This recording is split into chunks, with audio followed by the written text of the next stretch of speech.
Welcome back to Whiskey Moments Podcast. I'm your host, Pay McCormick. Joining me today, Logan Jarvis.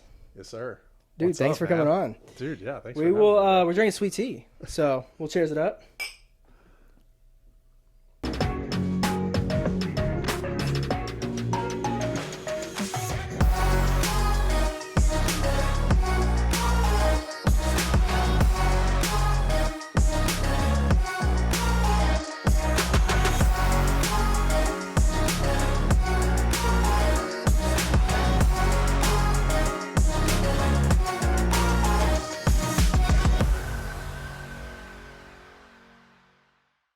That's really good. I love Gold Peak. Best kind of sweet tea, Yeah. in my opinion. Shout out. Shout out out, Gold Peak. Gold Peak's gonna start sponsoring the Whiskey Podcast. The best kind of sweet tea. Yeah, Cool. there you go. Yeah. Just filming a little commercial. So, where are you originally from here? I'm from here, yeah. Are Yeah, I you? really am, yeah. So, would you say Nashville? So no, I'm from Franklin. Oh, from Franklin. Okay. Yeah, so I'm from Franklin, which is like I still live in Franklin. Yeah. And I love it there, man. It has changed. Obviously, everybody, that's like at this Yeah, point, that's everywhere. cliche. People being like Nashville's changed.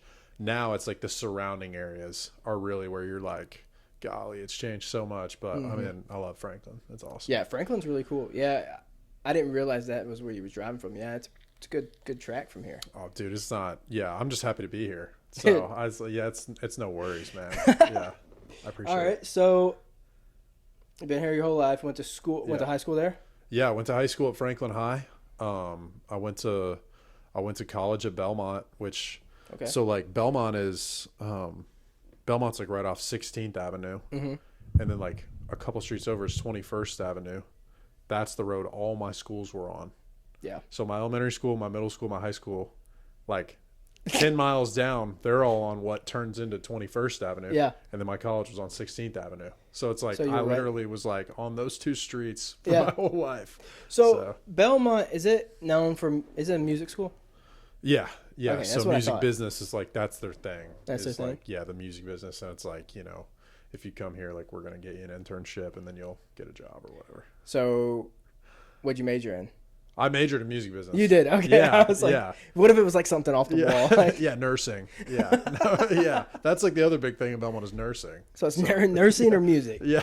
So you're either gonna like put people in the hospital like, that crazy show, or you're gonna like save them. You'll have two different kinds of people at your show. One that'll Yeah. put them in the hospital, and one that'll tend to them in the hospital. That's right. Yeah. So- Did you play sports in high school? I did. Yeah. Yeah. I played sports. I played baseball. Dude, I should have played football or basketball. Like I should have done something else. Dude, I was being so soft. I should have just manned up and just like went and did it. But I was like, dude, I knew baseball was really what I wanted to do. Like Right. I wanted to play in the major leagues. I wanted to go all the way. And Yeah. I was like, I want to play in college or like try to get drafted out of high school or whatever. And then it's like I'm looking at football and basketball and like my buddies are like, dude, they're like running their butt off over there. And I'm like, well, I'm not going to go do that if I don't even want to play that sport. Yeah, that's I was true. like, That's I'll true. just like stay here. And I knew my game had to come a long way too. So it's like, I mean, it wasn't like I just wasted time, or Right. whatever. I was working on my game and working on baseball or whatever. But I look back now and I'm just like, dude, you should have just went and played. Like all my buddies were playing football, basketball. I should have just went and played. It would have been fun. Yeah. So could you have played baseball and basketball? Because I feel like those two overlap some in the season. Yeah, they overlapped. I could have done it. You could have. Yeah, I mean, one of my good buddies, Matt Hargraves, he did it. He was, he did basketball and baseball, and he's one of our best players in baseball. So he actually played at Air Force. He played in college. That's cool. Yeah, I think he actually played with Paul Skeens. That's really Which cool. is, yeah, I think Yeah. Paul Skeens was a freshman when he was a senior. And if that's Wow. not true, Matt, you should be telling people that because that's sick. If that's not true, that's if the new that's not story. true, you should start telling people that. That's awesome. Yeah. So I played basketball. We didn't even have football. I went to a really small school. Okay, so I was listening to your podcast with Ethan Carl, who's a friend of mine, and I was like within the first, I mean, I was listening on the way here. I probably listened to the first 15 minutes or whatever. Dude, I found out that you and I have similar paths. Do we? So I'm born in Poplar Bluff. No way. Yes, dude. I was born in Poplar Bluff. Yeah, Butler County, dude. We've got the matching birth certificate. What? It's freaking crazy. I didn't realize you were born there. I just knew you're from. You Yeah. kept, like Yeah, you're I'm talking from to Southeast Ethan, Missouri. and you were like, so I think that's kind of how Liam Elliott connected us. Was Okay. he was like, That makes sense. he was like, or maybe it was just through the, like you were talking about the Instagram thing or whatever, but like he got to talking and he said something about like, yeah, he's from Missouri or whatever. And I was like, oh, that's crazy. My family's from Missouri or whatever. And I was like, where's he from? And he was like, he said the Boot Heel or whatever. I was like, that's No crazy. way. My family's from the Boot Heel. And so like, and then I forgot about that actually until I started listening to you and Ethan talk about another Missouri guy. Yeah. Yeah, St. Yeah. Louis, though. Yeah. So he's from St. Louis. Or like Kansas City or something area. So my dad is like my dad's from this town called Elsinore. Yeah, I know Elsinore. Dude, we have a Bro. hunting lease in Elsinore. Do you really? Yeah. Where? Well, it's undisclosed, but no. We just leased out our property to people for hunting in Elsinore. How many acres is ours? Is almost like 1,000, like 900 and something acres. I don't think it's that big. Dude, the game warden. K&B Highway. I mean, you know about all that action. Like, I'll have to look at my It's phone. literally I've only like- been to it twice. okay, at this least. is how we will know if you are currently leasing my family's hunting property. This is how we'll know. Do you know where New Hope Baptist Church is? I know the name. Dude, okay, so you drive down New Hope. Do you know what past- Chilton is? Have you seen No. the city limit sign for Chilton, the hand painted one that says 1 or 2 people? No, but that Okay, is awesome. okay, well, that yeah, Current road- River, like the Yeah, whole thing down yeah. there. Yeah, so you're if I don't Very think close, we're I'm pretty close. sure. I'm trying to think because this is my grandparents' property. Yeah. My dad had 7 brothers and sisters, so I'm pretty far removed from that property. I mean, I've been there a bunch throughout my life, but I haven't been there in years. I think they actually sold it. I don't think it's actually a lease, so it's probably not the same one. Yeah, But and that they is just did ins- it because we've had it for like 3 years. 2 or 3 years. Yeah, this is a similar timing. That's crazy. It's probably on the same road.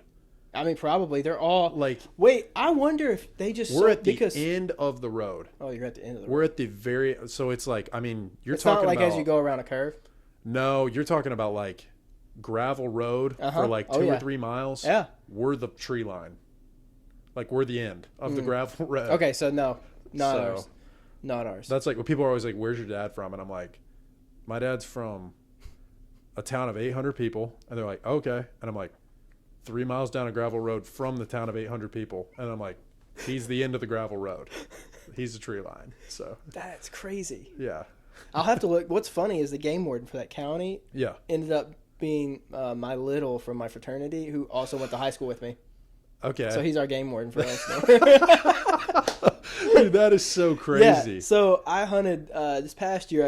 In January I got a deer finally, and then the year before I went and we didn't have very good luck at all Yeah. that year. So I'm already Was it like hot? yeah, that was the problem, dude. There's nothing Dude, worse. nothing was There's well. nothing They were worse, going bro. out at like 2 a.m. because the moon Just- was out yeah. and because it was Yeah. warm, and so we would go out at 6 and 7 a.m. and like dude, nothing. What made me so mad this past year was I was in a stand and turkeys were coming up to me like a herd of them. Can't do and a like, thing about it. But I was moving. I stood up Yeah. and moved around, and they did not care. And I'm like, Yeah. dude, turkeys are known for like if they hear Yeah. the slightest Skittish, thing, yeah. gone. And I'm like, I did a full 360 before they Yeah. left. Dude, there's nothing more demoralizing when you're hunting than when you get up at, 5 or whatever and the moon is just like Blaring. moonbeams everywhere, blaring. I love that. Yeah. And you're like, okay, so that's a bad sign. Yeah. Then you get out there, it's freaking windy. And Oh. you're like, nothing's moving. It's Spitting rain. It's windy. Yeah, it's kind of rainy. And then it's like by the end of the day, it's like 75 degrees. It's like 10 in the morning. You're freaking hot. You can't even got wear your camo. You gotta wear a camo gotta take your t-shirt. camo Like- off. You got like this t-shirt on underneath. You're like, what are we even doing out here? This sucks. That's exactly right. Then you drive back to the cabin. You're like, let's go get some breakfast or lunch or whatever. And it's like you drive past a deer like on the way out. You're just Yeah, like, and your okay, only place to get breakfast is a gas station. yeah, you like a deer runs across the road. And you're just like, whatever. I'm just. That's exactly what happened. Everybody here, nobody at my work would believe me. I was like, I see so many deer in like on the drive there, and they're like, Yeah. "Well, just come back come back to Middle Tennessee, you'll see them on the side of the road all over. Yeah. I'm like, yeah, but I can't shoot them. Yeah. Like, it's not like it is back home. Yeah. That's crazy that you were born in Poplar Bluff. Yeah. We have a, Wapapello Lake? No, that name's like familiar. It's like but 10 minutes outside Poplar Bluff. okay. We have a lake house there. Okay. Dude, So I was in Poplar Bluff like last year probably. Really? I mean, yeah, I still go back. I've got family. Oh gosh. I mean, I've got family like Dexter, Sykeston, Poplar Bluff, Cape. I've got family in Dexter. I mean, I don't have family in Elsinore anymore, but So you know Kennett? dude, yeah, Kennett. I heard you talking about Kennett on the podcast. I was like, Yeah, I I'm love from Kennett. Holcomb, but Dude, so Holcomb's like 10 minutes from Kennett. and then I heard you talking about it's so funny. You were talking about Three Rivers College? and Arkansas State. Both my parents have graduated from both Three Rivers and Arkansas State. Well, I went to SEMO. I went to SEMO Community Yeah. College for a semester. Then I went to Three Rivers Yeah, I've got multiple cousins that have gone to SEMO. for a semester. Then I transferred to Yeah. Arkansas State. Yeah, And I did a summer at Mineral Area. that's dude. Yeah, Alex, my cousin, Marjorie, my cousin, that both went to SEMO. That's wild, Yeah, dude. I think I'm trying to think if Marjorie's husband Tyler went to SEMO or not. I know he was in the military. He was in the Air Force. Does not know Paul Skeens, but he was. Does he not was, know. He was in the Air Force, but I'm trying to think if he went to SEMO or not at all. I think Paul went to SEMO. I've got a bunch of cousins that live in Missouri. So That's like I said, seven Crazy. brothers And like sisters. Southeast Missouri. Yeah, and then, so Alex went to SEMO. She graduated from SEMO, but she grew up in Jonesboro. Oh, okay. Because her Yeah. dad and my dad both graduated from Arkansas State. Yeah. So she's And I there's mean, nothing. Jonesboro. There's nothing in Southeast Missouri. Dude, there's nothing. It's like, but it's for me, it's nice, dude. To just, like, get away? It's just away. Yeah. It's just away from everything, and Especially if you're in Elsinore. Your phone reception's horrible. oh, dude, Especially down those gravel roads. it's like, There's nothing, I dude. remember one time, dude. Like, this is so naive of me. I was like, I remember one time we had been in Elsinore. I think this is after my grandma passed away, and so we'd been in Elsinore, and I mean everybody's there, dude. Like, you know, like my whole family is there. I mean, I think she had 23 grandchildren. Wow. So I mean, I had like 23 first cousins just on that side. Wow. And so we're all there. There's like a couple people that aren't there, and we're just New Hope Baptist Church, like just filling it up in there. And like I remember I saw this kid, and he had an East Carter hat on, and my dad tried to buy it off of him. He was like on the team, and my dad was like, "How much for that hat?" And the kid was like, "I can't sell you this one." Like, he was like, "It's my." He was like, "These ain't free." You know, he's like looking at my dad like, "Old man, like leave me alone."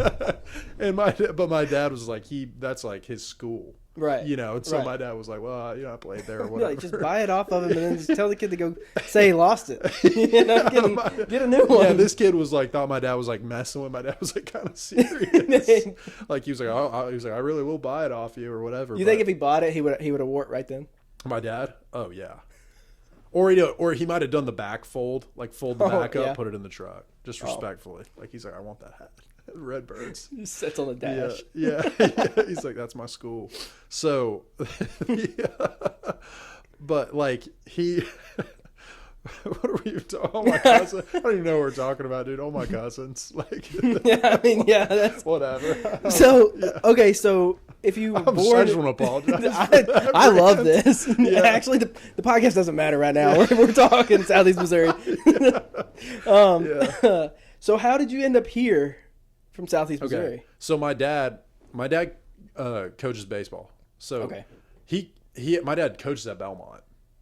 Gotcha. So he moved from Three Rivers, where he was the coach. He was the baseball coach at Three Rivers. Oh, that's cool. And then like when you were in high school, the guy that was coaching there was my dad's assistant. Okay. His name's Stacy Berkey.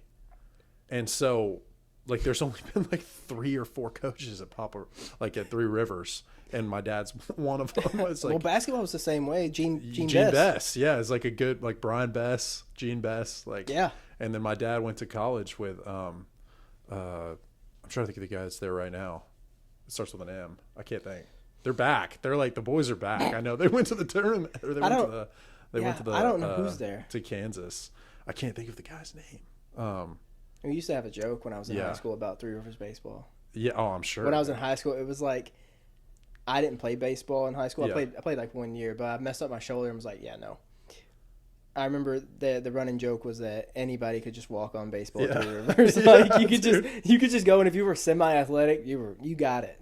Dude, so my dad like now I think they've like fixed it since then. Like I don't think it's the way that my dad left it, but like my dad built the fence out there like with railroad ties. Which is a crazy story. Like that's a story of my dad's like determination. Is my dad was like, hey, we're like redoing the baseball field, or we're building a field on campus now or something. And he was like, he saw that they were replacing the railroad ties like out behind the fence, and he was like, he like went to the foreman and was like, hey, can we have those railroad ties? And the guy was like, yeah. And my dad built a fence out of it. It was like, we need a fence, and the school's like, we don't have a budget for that. That like, no, I got it. That is exactly it. And my dad's like, I'm getting it done. Like crazy. It's like it's funny. He would laugh about it, but it's like wild. I also have respect of just like he was just like, it is exactly the story you just said. They're like, it's almost like, hey, we should get a new baseball field, and they're like, that's great, like go ahead. And he's like, all right, I got it.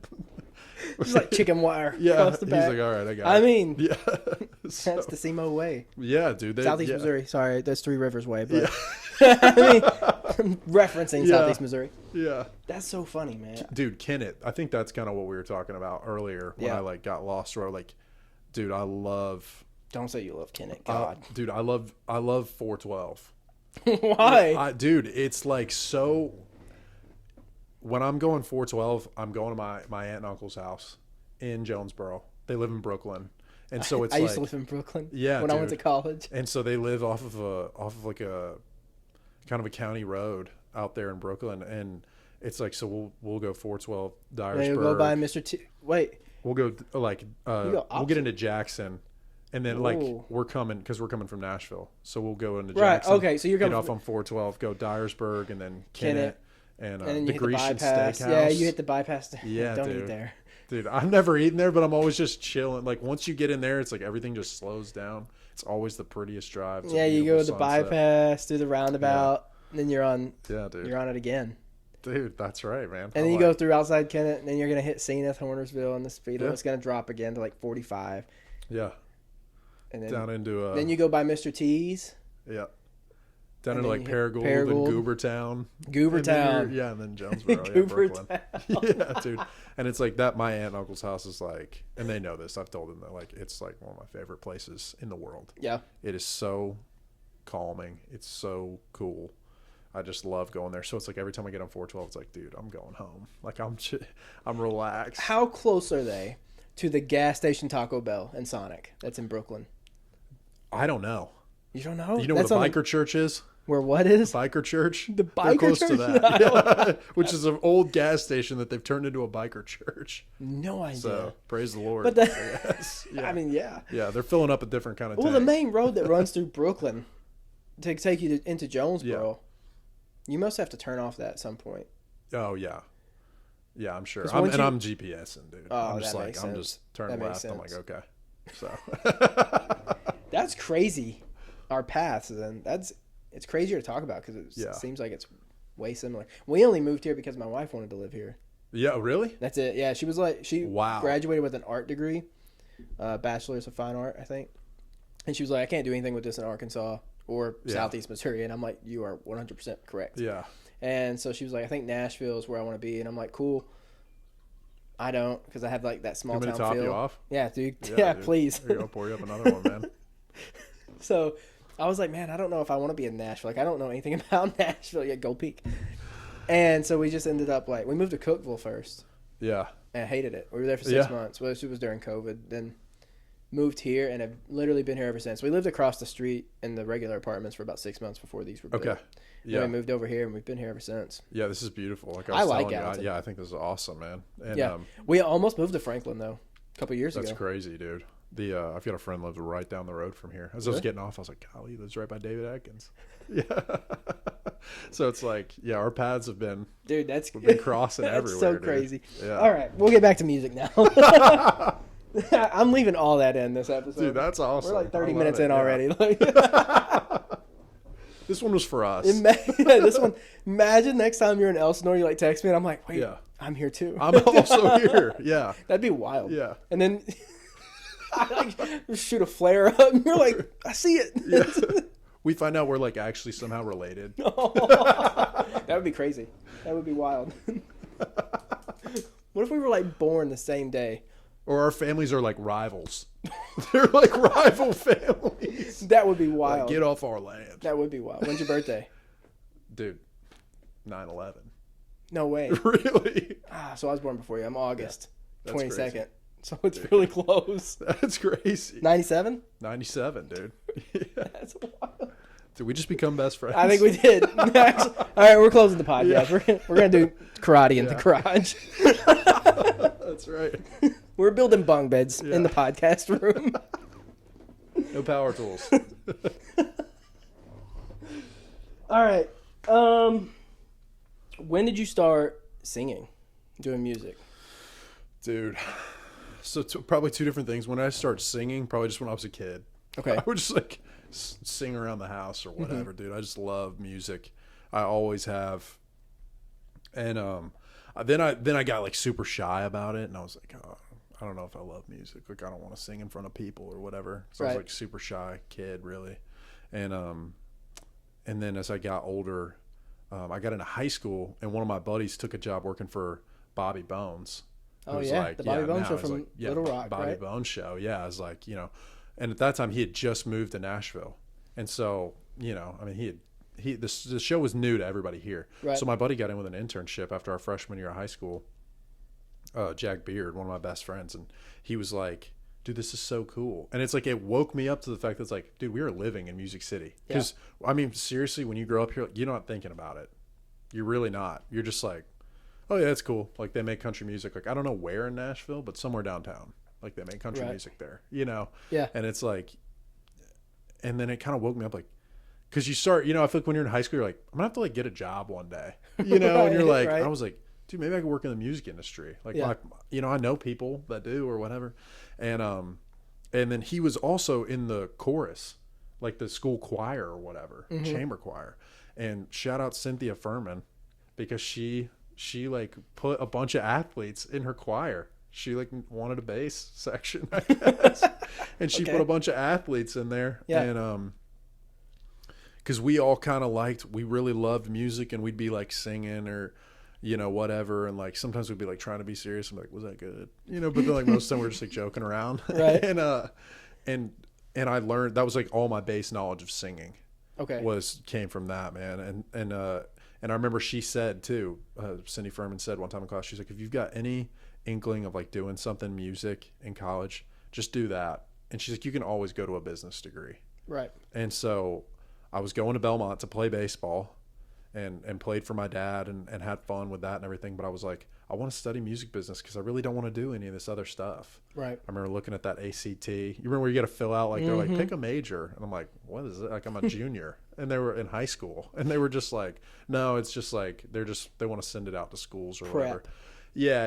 Like, they want to sell you something. It's called college. So, federal student loans. Yeah, I remember being like, I picked music business because it was the only thing on there that I was like, this sounds like it doesn't suck. And so, yeah, I went and studied, and I was already writing some songs.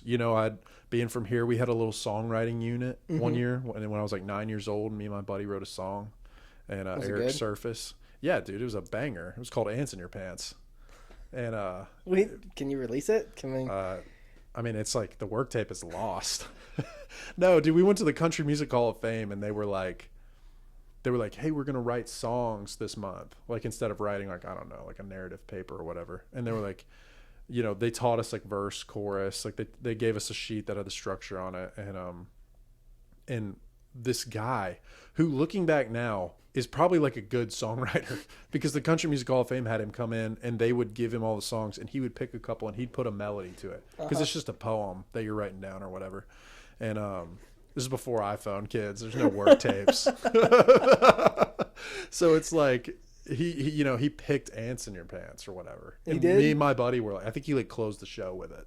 He like played for our parents at the Country Music Hall of Fame and he just guitar and like I said, I mean, this guy's probably like a really good songwriter. So, sir, if you're out there, like, could I buy you coffee? You know, like, ants in my pants or ants in your pants or whatever it was. It was like, I remember he like played that like last or like second to last. And me and my buddy were like, I mean, at that moment, like, and I really believe God will do this sometimes in your life where he'll just like let something give you confidence. That's like, dude, that should never have given me confidence that I could like actually be a songwriter. And it did. Yeah. Like I've always believed, I'm like, man, I think I could do this. Yeah. You know, off of that. I mean, hey.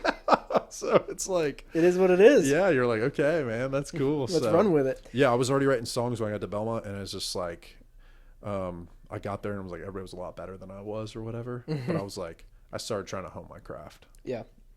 So, were you playing any like shows or anything? And once you were at Belmont, or heck no, no. I'm like, did you have people that walked up to you and was like, "Why don't you like record something?" Or like if you showed any songs and they were like, "No, nothing." Dude, I was like, when I got to Belmont, I remember people would be like, "This is how far off I was." I thought it was like a movie. Like I thought it was like the 90s. Like I would be like singing in like a bathroom or like in like in a stairwell somewhere, and somebody would like hear me and be like, like we're gonna give you a record deal. Like that's what I thought was going on.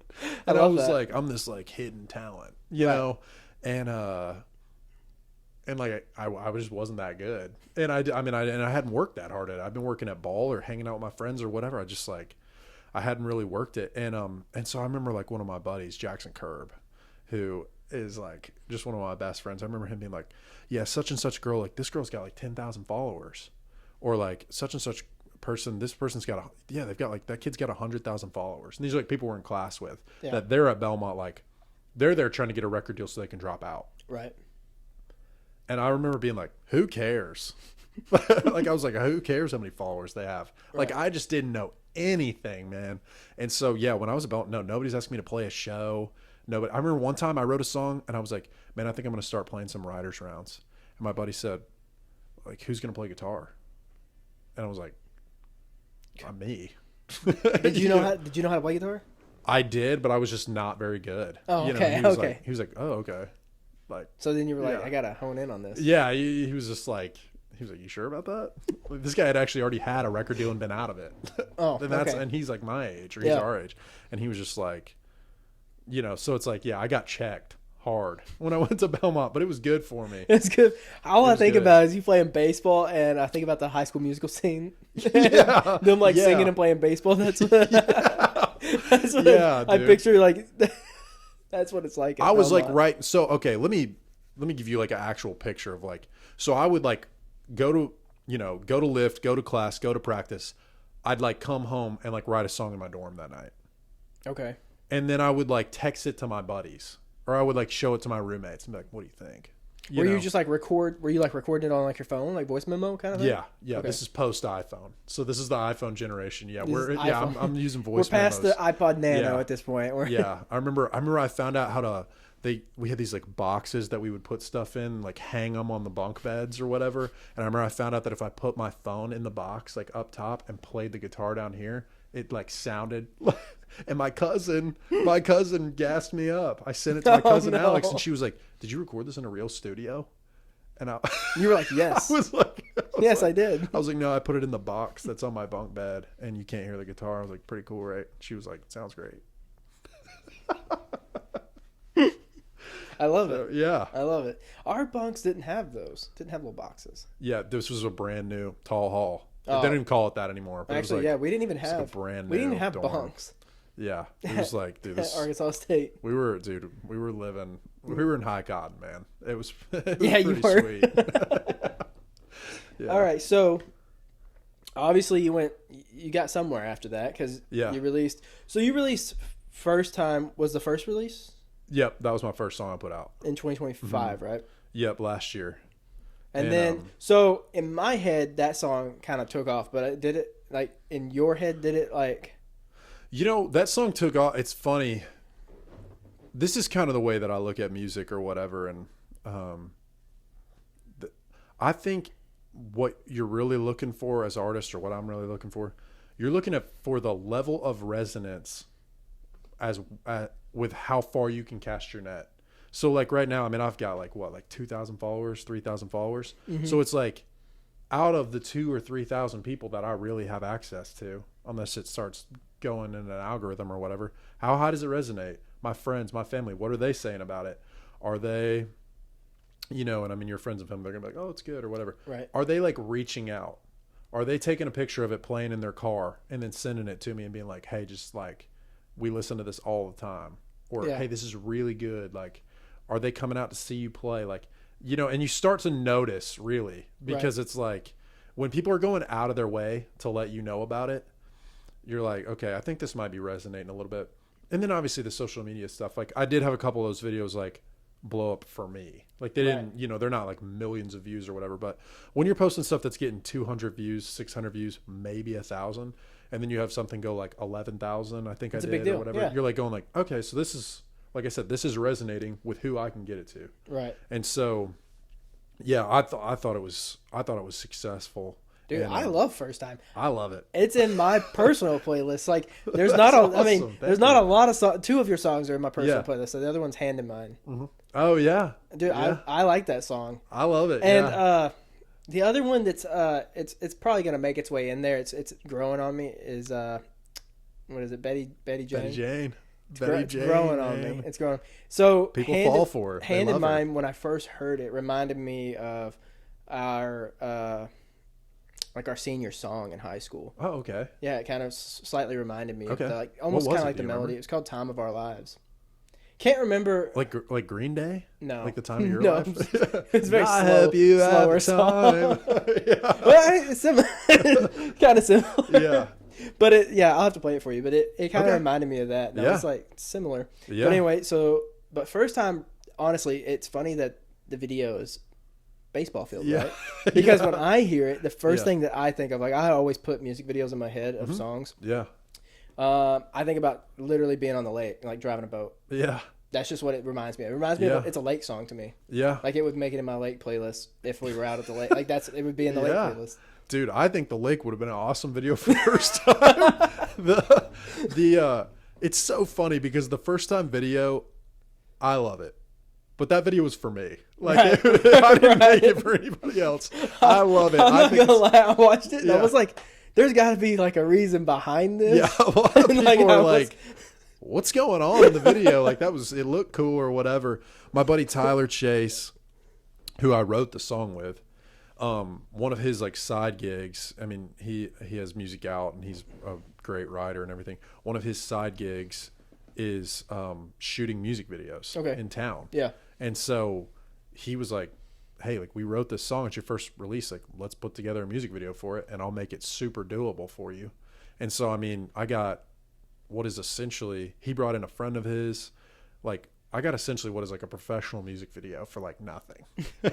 And I was like, he was like, where do you want to shoot it at? And I was like, I was coaching at the high school at the time that he and I both graduated from. And I was like, dude, I want to shoot it at the baseball field because it was kind of this like, it was a little bit for me, the whole point of the music video. Like if you're as confused as most are, if you watch the First Time music video, the whole point is like, it starts out in class. It's me, Jackson Curb, who I mentioned earlier, is in that video. Will Kennedy's in that video. Trey James, who's a co-writer of mine. He did not go to high school with us. He's in the video too. And it's like, we're dressed like we would be in high school. And, it's like, you're just like, that was kind of how I really related to music was like, dude, I'd be like on the front row of a class, like with my headphones in. Like music was such an outlet for me in high school. Right. And I just loved it so much. And that was what I wanted to be doing. And was like baseball or music. And then you're kind of like, then it became about ball. And it was like, when I got to college, it was like, all right, like really, I'm just focused on ball. Yeah. And then the final like scenes or whatever it's all music. And so it's, I mean, pretty genius Pretty genius I 3 think so. phases right there. But You should have joined the what is it, Savannah Bananas? You could do music and dude, ball. I know. Yeah, everybody's like, why aren't you a Savannah Banana? And I'm like, You're like, those guys are pretty good. Can you do a backflip? Yeah. Dude, they're Yeah. crazy with some of the stuff they do. Yeah, they're like, yeah, some of the stuff they do, I'm like, dude, I think I'd get hurt doing that. Yeah, I don't think I'll be doing that. Yeah. So, all right, released an EP Yeah. February, Yeah. I think. Yeah, I put an EP out February 13th. And it's what's the It's name? called Whole New Ballpark. Ball Game. A ball game. Yeah. Yeah. I was like, wait, am I right? I said ballpark. It's your EP. New ballpark. We're changing, Yeah, I we're was like, changing dang it. Yeah, Whole New Ball Game Yeah. is the title, and Which now fits yeah, the so it's music video for first it was time. kind of like, dude, when I first started doing music, I did not want to be the baseball guy. I was like, Yeah. no, like I want to be taken seriously in music, or whatever. Like, what? I don't know why I felt that way about it, but now, like, I've started to realize that I'm like, hey, this makes you a little different. Now, the one funny thing about that is like 90% of male country singers in Nashville are injured baseball players. And There so- are a lot of athletes that Yeah. are in music. And so it's like, I mean, dude, like Dylan Marlowe, Brett Young, like, I mean, like, on and on. Those are just the first 2 that come to my mind that I know are injured baseball. Morgan Wallen, like, I mean, all these guys are just injured baseball players. That's wild. And so it's like, but I felt like I was like, you know what? Even if it doesn't make me that different, it's authentic. Mm-hmm. And so I tried to lean into that. And I mean, like, dude, I won't lie. Like, I really just felt like the Lord just like put that title on my heart, the Whole New Ball Game, because people were like, "Was there a song called that?" I was like, "No," but it really was kind of. It was the old and the new. Right. You know what I'm saying? It's the same. It's the same thing. It's country music, but yeah, we have some kind of new sounds like Ben Becker, and I really tried to push some of the boundaries with things like First Time, and then we've got stuff like Hand in Mind that's like probably a more familiar country sound or whatever. And so even the cover art is like, I love the cover art so much, which is my buddy Hunter took a picture with my iPhone That's at what my it was? buddy Evan's apartment. Yeah, of me just like sitting on a couch, and it's like the picture behind me is it's actually Johnny and June walking into Folsom Prison. And Okay. it's like, and I'm like, it's something old and something new, kind of. I Yeah. like the clash of it, so That's cool. dude, yeah, I love it. That's I love awesome. it, man. So, what is your favorite song on the EP? Oh gosh. I mean, obviously you like all, Yeah. or you love all of them, right? Yeah. But like, if you're performing If I'm your performing, whole EP, what's your favorite? yeah, if I'm performing, it's First Time. Yeah. I love playing that song live because right now I'm mostly playing Writers Rounds gigs. Mm-hmm. So it's like, it's not going to sound like it does on the record. Like, it's just me and a guitar, and I'm Right. not that good at guitar. So it's like, so it's a lot of like, speed it up, slow it down, like sing it quieter, sing it louder, whatever. And it's just so fun to perform. It's Mm-hmm. it's kind of like just back and forth the whole time. And I love that, performing that song. Betty Jane, man, is like kind of Yeah. probably my favorite song on there, maybe. I like Mind Games a lot too. We wrote that about something that was kind of, I think a friend of mine was really going through something, and we kind of wrote it like almost to him. Yeah. And that's why the whole song's really in third person. And then it was funny because I started like, as I'm like putting the song now, like 6 months or a year later or whatever, we're like recording it. Mm-hmm. I'm like going like, wait, I think this was actually, I think I was looking at him, but I think I had walked through this myself, Yeah. and so that was kind of funny. I love Mind Games, and Aubrey Page is like killer. She's so killer. She featured on that song. And then her husband, Zeke, wrote Pass the Buck with me and Nick Bentley and Cameron Klotz. So it's like, I've got a power couple on the record. Eva Arnby and Ben Becker, they're a duo, and they're dating, and they are both also on the record as writers and producers. Yeah. And so it's like, yeah, I've got That is like, pretty cool. It's like I've got a big family do. on the EP. So, which I guess it's right now that the EP's out, is First Time still like in the lead as far as like popularity goes with your songs? I feel like Betty Jane's probably pretty up there, isn't it? Dude, Or am I completely wrong? And it's like, Well, so what I'm thinking about is like I said, like kind of like a resonance. Oh, yeah. Where of like what people come up and talk about the most. Betty Jane and First Time. Really? People love Betty Jane, and they the story, and I mean, like I've got some guys in town that that I haven't mentioned or whatever that I'm really close with.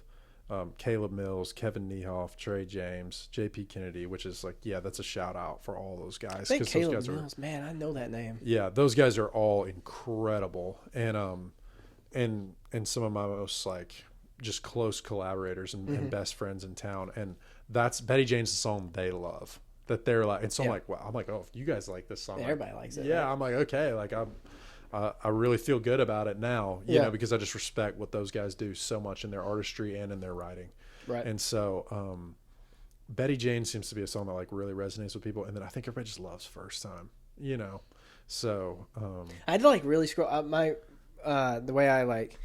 When my wife's like, who's coming on the podcast? I'm like, you're not gonna like, she doesn't just like go out of her way to listen to country music. Mm-hmm. Yeah. So I'm like, you're not gonna know who they are. And I was like, but I know you've heard their song in my truck. So I had to like scroll through my playlist and find it, and I played it, and then it played. She's like, oh yeah, I know this song. I was like, yeah, that's who's coming on. Like that's, you know them based on this song. This guy. Like, this guy. Yeah. And then like, dude, Mind Games did well in Canada. Really? Yeah. Mind Games and Running After got playlisted like new in country on Apple Music in Canada, and they both like did well in Canada. I mean, so I was like, hey, that's pretty sick. Cool. Yeah. Maybe I should go to Canada. Yeah. That's like, dude, I just looked at my analytics with the podcast. My like second best country is Germany. Yeah. Or so, I'm like, what is Take it on the road. Because of whiskey. That's all the whiskey. They're like, Yeah. Dude, now it's going to be big in like sweet tea. It's going to be big in like here, Louisiana, Alabama. Like you're going to do an SEC tour. Yeah. That'd be wild. Yeah, people are like, this guy's awesome. Sweet tea. Sweet tea. All right. Let's do a Would You Rather. Okay. All right. Would you rather be forced to sing along to every song you hear or dance along to every song you hear? Both. I feel like I already do both. Do you? Yeah. Like you're at the mall. Yeah. It's like 2007. Aeropostale is kicking it, right? Dude. You got to sing whatever's coming over the speakers in Aeropostale. Yeah. You gonna do that? Like this has got to be like I got to make a scene. Yeah, well, no, not necessarily, but you got a writer's round. Someone's playing their song. You got to sing to it, or you got to dance to it. Dude, I'm dancing. I'm rocking in my seat. Yeah. Dude. Okay. Like even last night, I'm like. Yeah. How'd that go, by the way? Dude. Everyone good? Yeah. Oh yeah. Last night? Yeah. Freak show last night. What a name. What a name. The Music Row Freak Show. Dude, it's like, yeah, you hear that and you're like, dang. And then you get in there and you're just like hanging with all your songwriter buddies and you're like, yeah, that's about right. They did some sort of like BMX racing on Broadway last night. Oh, I've seen that where they do that and they're like down there like, yeah, I don't know. I don't know what was happening, but somebody sent me a link and it was like, yeah. I was like, how is this even? Broadway is just, let's just throw stuff at it and see what happens. Dude, you know, here's what I can't understand. Why are people still allowed to drive down there? I don't just know. Block it off. Yeah. Like, let's just shut it down. They should. No more driving down there. We got BMX racing. Dude, they turn it into like NASCAR. Yeah. F1. Yeah. Dude, it's insane. Somebody race down there. Yeah. You're just like, let's just shut it down. Yeah. Like, no need to have like normal traffic also competing for that space. Yeah. I will never drive down there. Yeah. Ever. I hate it. Dude, hey, you were talking about playing about my song coming on your truck. If you're ever on Broadway, go ahead, just roll the windows down because you're going to be stuck there for about 30 minutes. And play the EP. It's going to be, just play the EP and turn it off. Because everybody's going to get to hear it as they're walking past you.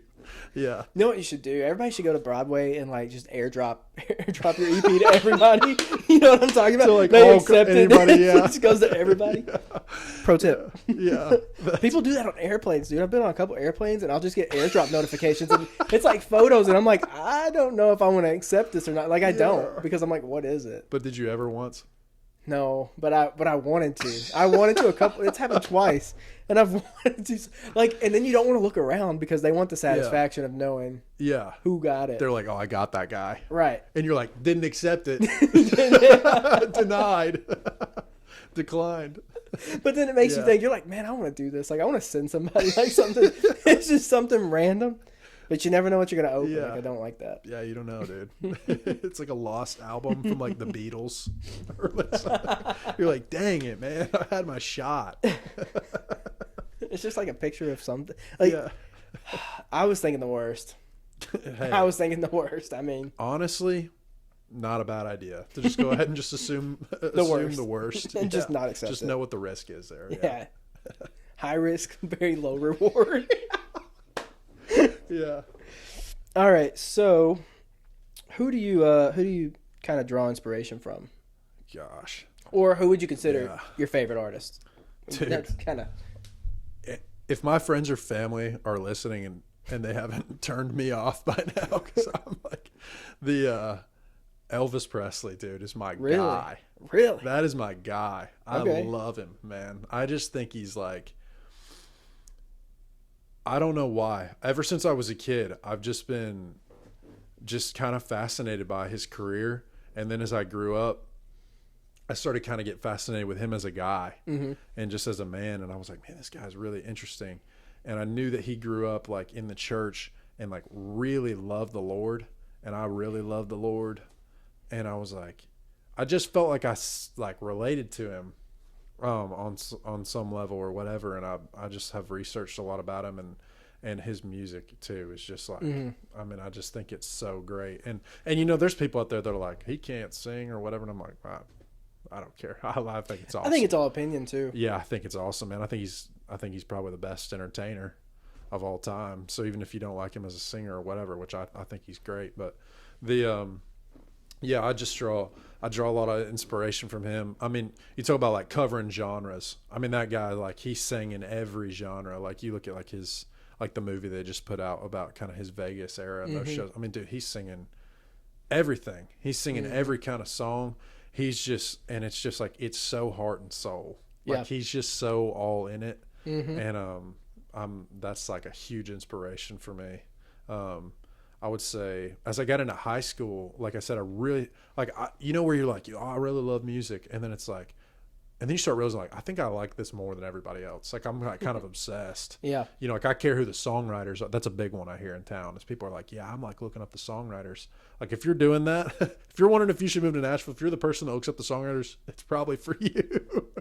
Because you're going to come join the freak show. I never looked that stuff up. I never look up songwriters, producers, like any of that. And then I have a lot of people that come on the podcast and they're like, oh, you know, so-and-so wrote that song. I'm like, and you're like, yeah. Cool. Like, no, I didn't know that. Like, Morgan Wallen sang it. I assume he wrote it. No, that's not the case. Like, and I did not know that was a thing until I started the podcast, that like other people write other people's songs sometimes. Yeah. I mean, I think like, it's funny. Like, my mom took me to a Blake Shelton concert for my 15th birthday. Me and my little brother went. And, it was the three of us, and I remember standing there that night and I'm like, that's what I want to do. Like, I'm like, this dude just commands the stage. I mean, I like Blake Shelton, I like country radio or whatever, but it was like when I went that night, I was like, I'm bought in. I'm bought in on this guy. Like, he's just funny. He just entertains. The songs are great, and he's a great singer and all this stuff. And then his wife at the time was Miranda Lambert. Right. And that's where I felt like I got a lot of my songwriting inspiration from. I would listen to her songs, and, you know, she writes like kind of songwritery songs, like a lot of her non-singles, her non-radio stuff. Right. And it's very songwritery songs. And I was like, I feel that way. That's how I feel about life, you know, or whatever. And I was like, dang, like you just start realizing, you're like, I think I'm really being called to something here. And then the Lord, like later on in my life, just put it on me so strong that it was like, this is what I got to do. You know, even though you feel like a crazy person or whatever, you're like, but then in like a few years, you look back and you're like, worked out for the better. Yeah, you know more than me. Yeah. Thank you, God. Thank you. Yeah, appreciate you. Yeah. Okay, so I've had Elvis actually been given as an answer. Yeah. Who gave you that? I can't remember. It's been recent though. Caleb Mills is also a big Elvis guy. We really connect. I haven't had him on, but I think I've seen him on my social media. I think on my Instagram. I love him, man. I think he's great. I think there's so much to learn from him and his career. And I don't think it was Liam, awesome. But it was someone this year. Yeah. I'm trying to think, man. I can't remember. But yeah, somebody this year said Elvis. Dude, yeah, we got to find out who that is. I got to figure out who it is. This guy. Yeah, they might be. They might be in Nashville. Yeah. All right, we'll do another. Would you rather? Okay. This one's a little more, you know. Yeah, a little more serious. No, somebody could get hurt. Maybe. All right. Would you rather be covered in hair from head to toe? Yeah. Or totally hairless? I'm gonna go totally hairless because I feel like I already am covered in hair. You know, what dude, I feel that. Yeah, I feel that. So it's like, let's try that. Yeah, see what happens. Yeah, I guess throw a hat. Well, no, because I don't have any hair on my head, dude. Right. Switch it back. Just I like in my hair. life. Yeah, that's the worst thing. You're like back. No eyebrows. Yeah. Gosh, that was a stupid answer by me. You went real fast to that too. You were like, I know, dude. Well, okay. Did you see that thing about the Oregon coach? That he's like the vanilla chocolate thing. No, have you seen that? Dude, no. Okay, this is such a rabbit hole. One of the Oregon coaches was like, when I bring a recruit in, I ask him chocolate or vanilla ice cream. And he's like, if he don't answer immediately, I don't want him to play quarterback for us. I want people that are like convicted. And the whole time we've been sitting here doing this, I've been like, dude, I need to be convicted. You're like, I need to. Because I want to play quarterback for Oregon. I don't know why, but I've been thinking about that. So when you were like, you know, covered or not, I'm like, not. I'm ready, coach. Put me in. And then I'm like, you spit it out quick. You were. And you then didn't I'm think like, about it. Yeah, you got to be who you are. And I'm the guy that sits there and thinks about it. So I need to just be that guy. Okay. Because Yeah, then I end up fair. flipping my answer. He's like, well, now you're definitely not coming to Oregon. Well, you might still just not as quarterback. Yeah. If anybody's still following what I'm saying, God bless you. You know what? There's actually probably there's probably quite a few people that are going to be down this rabbit hole of an episode with us. Yeah. Welcome to the trenches. I hope you feel seen. I hope you're like, I was thinking the same thing. Yeah. I wonder how many people are going to text me after this episode. Yeah. I'm just going to send them to you every time. Every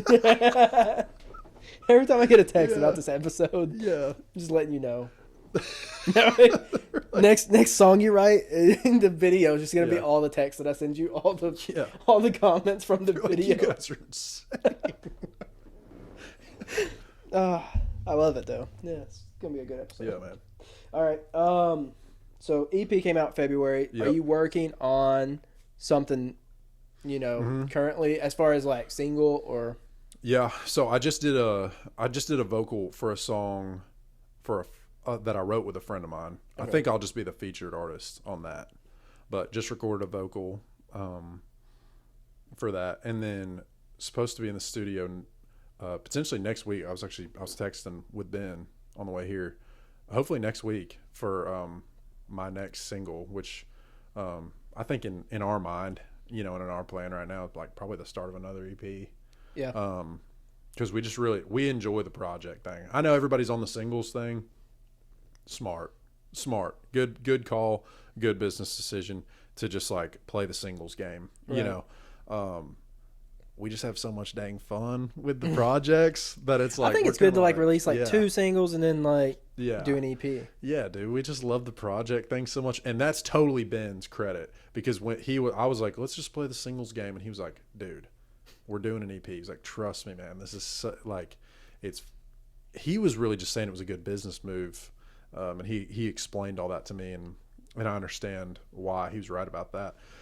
I just had so much fun with the project and being able to really present it to people. Because you know what? One thing about it is sometimes people miss a single. Like they're just in a busy season of life or whatever. They're not on Instagram every 5 seconds or whatever when I'm like trying to post and, hey, check this out. Or they're like, I don't really care. It didn't really resonate with them, the videos I was shooting or whatever. Well, now they get another chance. Right. You know, to like, or I get another chance to just present it. So I think it's pretty cool, yeah. So the featured song, do they have like not like an ETA, but like do we know like the realm of when it may come out? Dude, I really don't, because it was a song that they were like, I think I might want to pitch this. But they were like, I think it's a duet. Yeah. And so they were like, really what we need is for you to cut a vocal and I'll cut mine, and then let's see where it's at. Yeah. And if we feel like it's really pitchable, and that we could get, you know, a really good artist to pick it up, we'll pitch it or whatever. I mean, I guess we think we're good artists too or whatever, but just, for business sake. Yeah. Somebody who's further down the road or whatever, like we'll get them to pick it up. But, they were like, if not, we'll put it out as a collab or whatever. So just curious. I want to pick your brain. Yeah. What is what's the reasoning for pitching? Like, yeah, you read a song and you're like, oh, I think this would sound great if Tucker Wetmore sang it. Yeah. Like, why is that a thing? Trying to get a bigger artist to, do you know what I mean? Like, I'm just curious. Like, why do you think, since you wrote it, that it's not? I can speak for me. Speak for me. Right. You know what it's really about, dude? I think it's about money. I think it's what it really comes down to, because you're sitting there and you're looking at it, and it's like what I was talking about earlier with like level of resonance. Mm-hmm. I can cast that song out to 3,000 people on Instagram. Tucker Wetmore can cast that out to 3,000 girls just in downtown Nashville. Right. You know what I'm saying? I mean, he can get it to millions just like that. He's got, I don't know, I think he's like with Universal or whatever, Universal or Sony, whoever. He's got global reach on that. So it's like if me and my friends are putting something behind it, it's like we're going to put all of our strength behind it. But they have such a reach that we just do not have. And they have so much just kind of ability and like market share, like that. You're looking at it and you're going, it's short-sighted. You're going, man, if Tucker Wetmore cuts this, if Morgan Wallen cuts this, I'm going to make $1 million. But there are artists in town, friends of mine, they're really at the same level I am. They're like, I'll never pitch that song. If I really believe in it that much, I'll never pitch that song because I want to cut it, because when I blow up, it's my song. That's your song. And it's like, and this might be the one that does it. Right. So it's like, I was curious about that too. I wonder if anybody ever has like quote unquote seller's remorse. Oh, I'm sure. You know what I mean? Like they pitch it and Morgan Wallen takes it and it like becomes one of his biggest number ones or something. Yeah. And then you're like, I'm sure you could. Yeah, you go listen to 10 Year Town or Good Grief, Good God show. Like these songwriters they are songwriters. They have other songwriters on their podcasts, and that's all they talk about or whatever within town. Yeah, I mean, you could find stories like that. I think, yeah, sometimes. I mean, Luke Combs is a pretty great example. And Luke Combs and Sam Hunt are two examples that I know I've heard them both speak about times where people were like, hey, let's get this song to so-and-so. And they're like, right, I'm cutting this.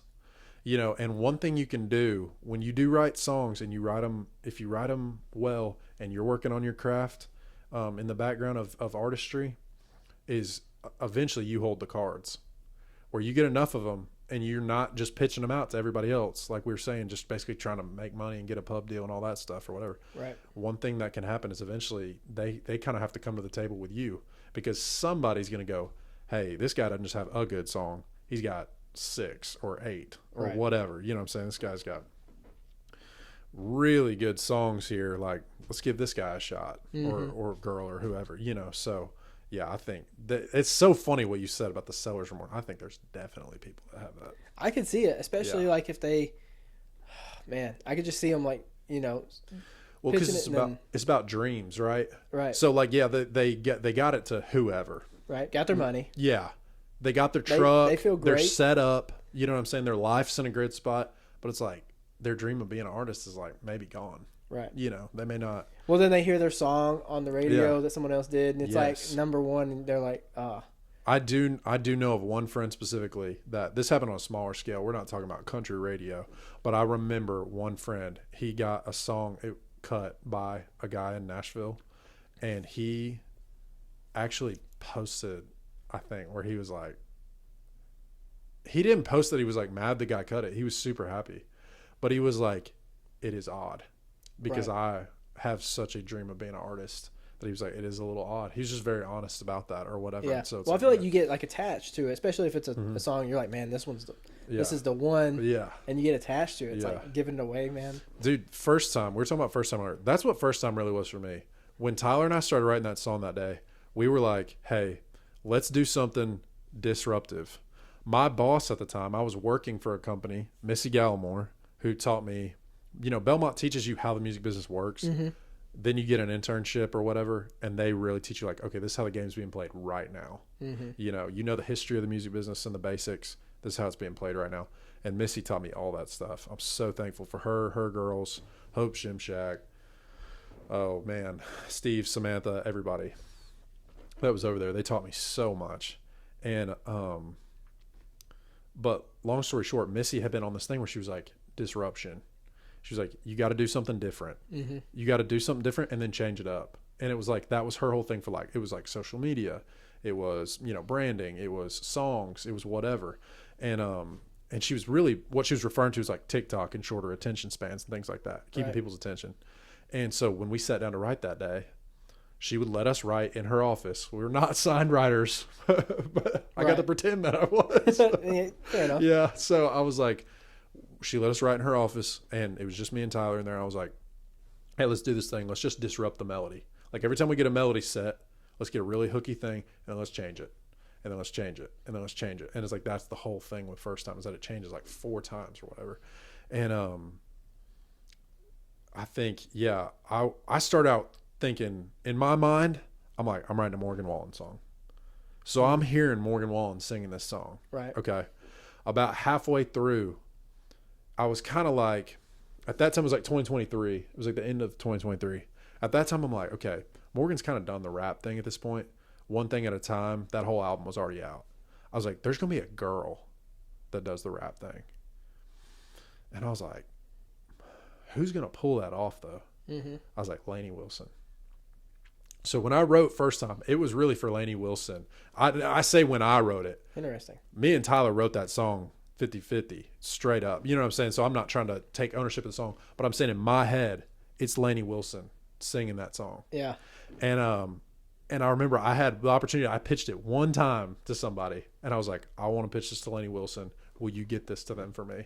And I played them like the crappiest work tape in the world, like just so bad. And they were like, hey, it's really good. They were like, you should try to get a demo done. Like, I can't send that to Lainey Wilson, you know, or whatever. And so I was like, I didn't have any money to get a demo done or anything. And so the song kind of sat around for a while, but I believed in the song so much that I was like, maybe I'll never get this to Lainey Wilson or Morgan or anybody. I was like, I think I could cut this song. Like, it's just, this song should be out there, you know?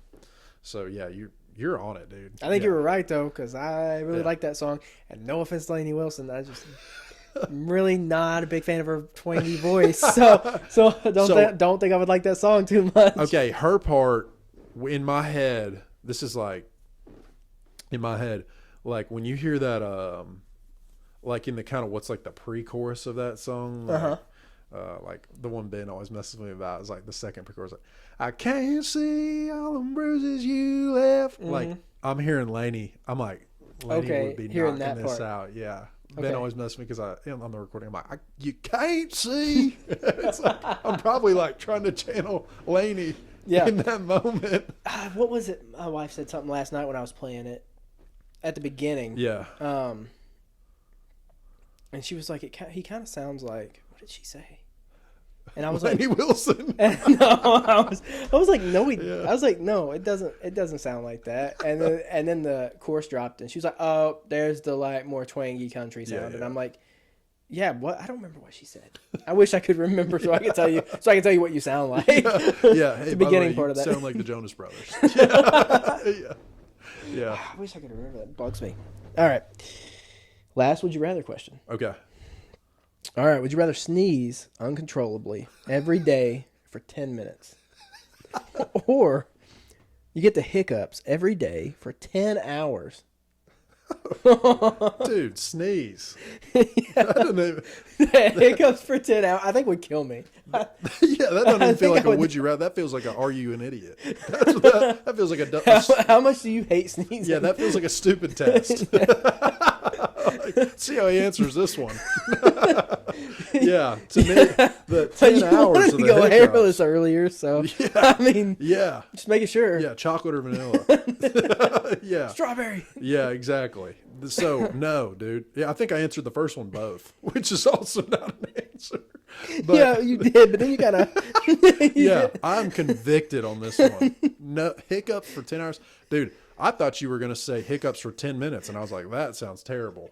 So when you said 10 hours, I was like, good grief. Sneezing for 10 minutes, I feel like is how I wake up every day anyway. Yeah, right now, dude, especially right now. So bad. It's, dude, people don't understand. You know, people always say like, you know, what advice would you have for a young Nashville songwriter? Zyrtec. Claritin D. Yeah, I swear to God, That's dude. right, dude. Oh, it's so bad. I mean, like Nashville is like pollen central. Terrible for allergies. Like I think it literally is one of the worst places. Which is crazy. I didn't think it was gonna be this bad. Like Missouri. Yeah, Missouri. I'm surrounded by fields, so I'm used to that. Yeah. And then I was here, and I was like, there's not as many fields. It sits down in the basin. People are like, bad. what are y'all talking about? Yeah, geography? What are they talking about that there pollen? Yeah.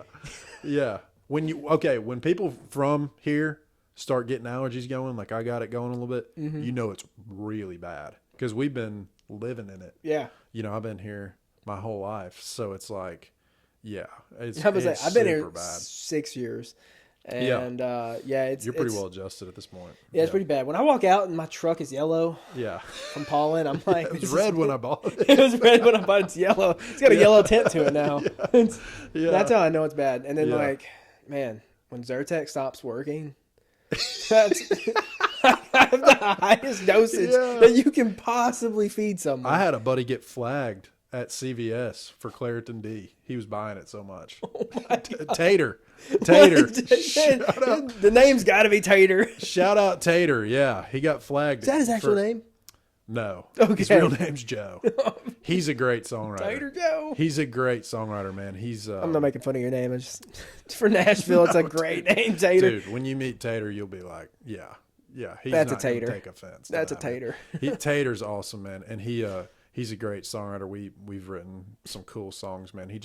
He's had some cuts recently, and I'm super happy for him because he flips an idea better than anybody that I know. Yeah, it's so good. Yeah, he's so good. And but he said the other day we were talking about the allergies, and he was like, "Yeah, dude, I got flagged at CVS for trying to buy Claritin D twice in a month."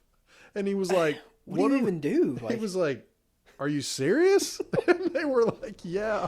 So I think he got somebody else to buy it for him.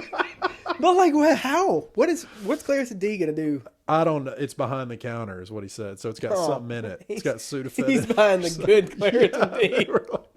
They were like, "We know what you're up to." Yeah. And he said, he's like, "So we're all gonna have to go get in line."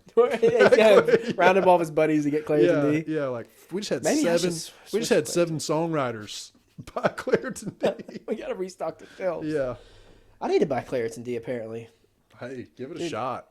I buy the Zyrtec, and it's like apparently your body adjusts to it, so you have to switch it up. Oh, really? Yeah, so they tell you like to do Zyrtec and then go to like Allegra or something else for like 30 days because your body will get used to it. Zyrtec's what Janet Kenyon told me to use. She was my vocal coach. She was like Zyrtec and then one of the nasal sprays. I hate nasal spray. And I was like, I feel like a loser using it or whatever. Sorry if you have to use nasal spray. I felt so weird using it, and it was like, it worked so good. Dude, I watched a video of a guy on TikTok, like a doctor, explain how to actually use nasal spray. Yeah. Blew my mind. I was like, wow, been doing this wrong my whole existence. Dude, it's insane. You're supposed to hold it at like a slight angle. Slight angle. Yeah. And like have your head kind of tilted down or something, not back, and you're not supposed to when you spray. I'm locking and cocking and letting that thing rip, dude. I'm just like I'm going on my day. It's crazy. I'm not thinking about that twice. I think about everything else twice. But not that. Yeah. Maybe I should try to have nasal spray. I don't have time to overthink about that. I'm trying to overthink about everything else. You know what I think?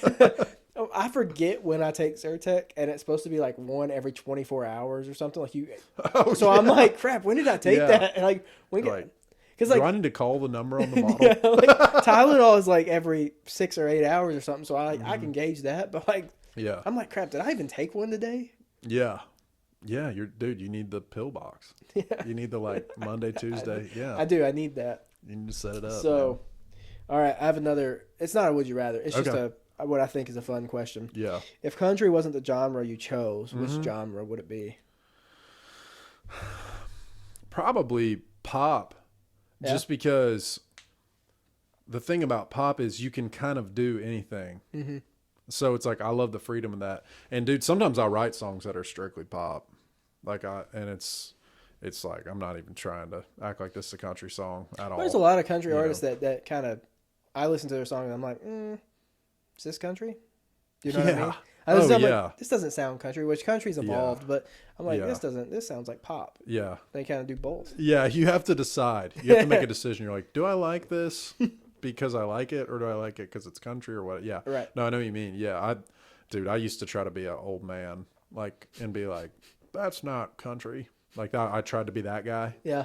And, which was dumb because that was never really me anyway. You know what I'm saying? But I was like, oh, I can do that. I could be that guy, like be that's not country guy. And then I actually heard Bobby Bones say this one time. He said, I hear all these people talking about, it doesn't sound like Hank, it doesn't sound like Waylon. He's like, well, guess what? There's this thing called Spotify. And if you want to listen to people that sound like Waylon, you can just go listen to Waylon. And he was like, Waylon's great. Like Waylon, Hank Williams Jr., you know what I'm saying? Like, there's a reason. Dolly Parton, Johnny Cash, like those people, like the genre stands on their shoulders. There's no doubt about that. So I don't say that as disrespect at all. I love those people. Dude, I mean, like country music in my family is massive, you know, but it's like, it made me realize, I was like, oh yeah, like why am I complaining about what the radio is playing? Like just go listen to people that you love. Like instead of trying to listen to somebody sounding like them, let the new people create whatever they want. And then what's funny is like my first song was like way out there, like barely country. So it's like, you know, that kind of set me free, I guess, to just be like, but yeah, that's why I say pop is like, me and my buddy have like, you know, my buddy Cole Tagg, like we wrote a song. I think it's one of the best songs that I've written, that I've been a part of. He made a killer demo, straight pop. Like, we tried to get it to the Jonas Brothers. How'd that go? I don't know. It's in their, it's in their inbox. It's in their dad's inbox apparently. So, thanks to Benson Curb. Thank you, Benson. So, yeah, we're still waiting. Yeah, just let us know when you get to listen to it, Mr. Jonas, what you think. We think it's a great song. We think your sons would sound awesome singing it. Yeah, perfect. Yeah, that's when it's easy. Is when like you were talking about pitch or keep it for yourself. That's when it's easy, is when you're like, well, I couldn't sing this song. Like Cole's singing on the demo. Right. It's not me. It's like, I can't sing this. So it's like, yeah, let's pitch it. Right. I mean, yeah. Fair enough. Absolutely. So pop. Yeah, I think so. You know, maybe, I mean, dude, I feel like you know, you never know what other people are thinking of you, but I think like some of my friends and family might be like Christian, like, cause like I do, but like, bro, Christian contemporary, I listen to it a lot because it's like my mind can take a break. Like I just feel like whatever, you know, they're playing or whatever, it's like, is generally good for kind of my soul, good for my spirit or whatever. But it's like, but I don't dig a lot of it. Yeah, I think it'd be kind of hard to. I don't dig a lot of it. Yeah, you know, so some of it's really good, and then some of it is like, I'm just like, I think they're just playing this because it's like Christian, you know, or whatever. So there's some songs I can just like jam out to. Yeah. But I'm like, man, I feel like this is a once in a lifetime song. Like yeah. You know what I mean? I feel like they are. I feel like that way with like Christian rap sometimes too. And yes, and dude, you know what's funny is like there is like songs, like you'll be listening to Christian radio or whatever, and like you can tell when it's like a really good song because you're like, dang, like where did that come from? Yeah, you're like, that is crazy good. Like that would play in any genre, you know. Lauren Daigle is like, I think like kind of the Lauren Daigle. I mean, I think Toby Mac's that way, you know, maybe not lyrically, because like his lyrics are like so Christian, right? But I mean, like, dude, his tracks are insane. I think Toby Mac could hang with anybody in music. I think so. And then I think like there's a newer guy, Seth Schleter, that like he had this song, like God, I'm still counting my blessings, dude. When I heard that song, I was like, that plays in any genre. I don't care. Then you have like who sings Gratitude? Oh, and Brandon Lake. Yeah. Like, then you have people like Brandon Lake. Like he's kind of in the country. He's like the easy one that I'm like missing. Yeah. Brandon Lake. I completely forgot about him. Yeah. Brandon Lake is like, yeah, that place. For some reason, Jeremy Camp keeps coming to my Jeremy my Camp, head. dude. Yeah, that's a throwback, dude. Like, yeah, like Jeremy Camp, Matthew West, Casting Crowns, those guys. Yeah, Sanctus Real. That was like, yeah, growing up on that Skillet. Did you listen to Skillet? Yeah. Yeah, dude, you're like headbanging the Skillet. Yeah, no one knew if they were Christian or not. I feel like when I went to high school, you were like, is this a Christian band or is it not? And you're like, well, they don't cuss, so it must be. Yeah, my dad. I remember my dad one time was like, remember that song Monster? Oh, yeah. I remember my dad, I'm playing basketball in my backyard, and I've got that hooked up on some kind of speakers or whatever. I think I just had the radio, like Way FM, playing through our speakers. My dad had like hooked that up. That was actually so cool. And I remember he comes outside and I'm shooting basketball, and it's playing that song, and it's like that part where it's like, feel like a monster. And my dad's like, I feel like a monster, because he knew it was like supposed to be like, he didn't care, but he was like, he knew it was supposed to be Christian radio. He was like, what is that? And I was like, it's a Christian song, Dad. I was like, I feel like a monster. Back off. I was like, he's talking about his battle with sin. And then it's like, it's funny because I listened to that song the other day and I was like, yeah, I don't know about that. That happens. Those guys rock Switchfoot. Switchfoot. Love Switchfoot. They were awesome. They still are. Yeah. Them Hawk Nelson. Who? Hawk Nelson. You ever listen to them? No. It's like all the like Christian bands. Switchfoot. Yeah. I'd kill to see Switchfoot. Switchfoot's cool, man. They're awesome. Yeah. So there is stuff in that genre that is like, I think is like so cool, but like, I don't think I'm really what they're looking for, probably. And that's okay. That's okay. Like That's fair enough. Yeah. I'm like kind of doing. Yeah. I mean, following back to like Christian rap. Yeah. I only think of two people. Lecrae has got to be one of them. Okay. I think of three people. Okay. Andy Mineo. Yep. Yeah. Yeah. I think KB. Yep.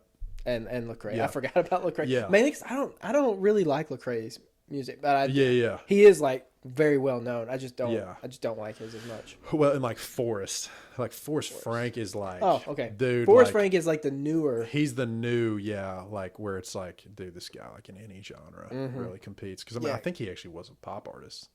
That's what I've heard. That he was like Surfaces or whatever. He was either, I don't know if that's one person, if that was just him or a group or whatever, but like, that makes sense. I think he actually had a pop hit or whatever. So, yeah, because there's like some song that is very catchy that keeps getting played in our church, and it's him.